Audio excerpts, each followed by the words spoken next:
Hi everyone, Neil Welch, agility coach here. Today I'm going to talk you through some of the important bits about what the upper body does during your change of direction. Okay, and why we want to steer clear of a certain way of moving. Now the important point here is trunk sway. Okay, if we move over too much as we're changing direction, first of all, my body weight starts to go in a different direction to the one I want to move in. So if I were to come in, cut off my right leg and go that way, I want everything leaning in that direction, kind of like a motorbike going around the bend. If instead, and you'll see this very commonly, people plant the step, the upper body starts to go in the opposite direction.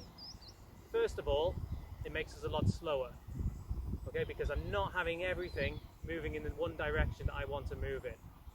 Okay, some of me, half of me, is moving in a completely different direction. The other important point relates to injury.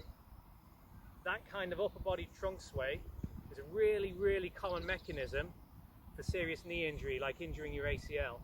And you would also see it related to groin pain.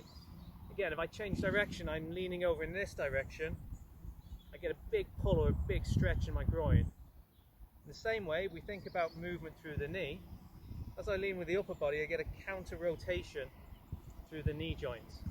So anytime I change direction like this, I'm putting extra strain load through the groin, but I'm also putting extra strain load through the front and the inside of the knee joint.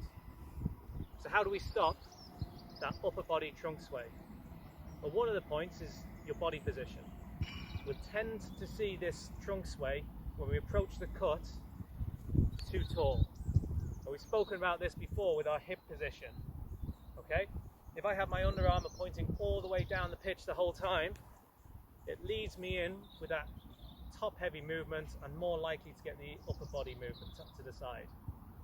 So if I have my break at the hips as I cut, less likely to get that movement out to one side.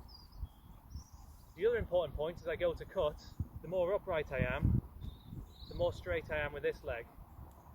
And it ends up acting almost like a pole vault.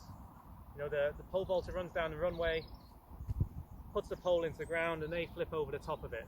Same thing happens in our cut, okay? So by getting a little bit lower, we get a bend in the pole and less likely to flip over the top. So a couple of things you can do to practice this. First of all is get used to the difference between being top heavy and being in a more athletic, powerful position. So we can do our cuts where we come upright, and then we can practice our cuts where we're down low. And what I want from you is just to get used to feeling what the difference is like. Gradually, you'll start to bring yourself down into these lower positions just because it feels better.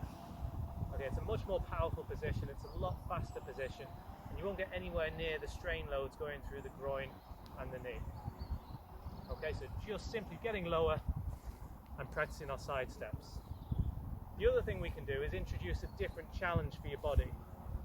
So you might think that by making yourself more top heavy, you'd make the movement worse, but your body responds a little bit differently. So if I were to pick up this med ball and make myself a little bit more top heavy and practice some of my lateral rebounds, you'd think that the med ball would bring me out over my leg more. But your body responds differently. When I do that, it works against the med ball to fight leaning in towards the cut. Okay? So we can practice our lateral rebounds, we make ourselves a little bit more top heavy, we don't let the med ball win.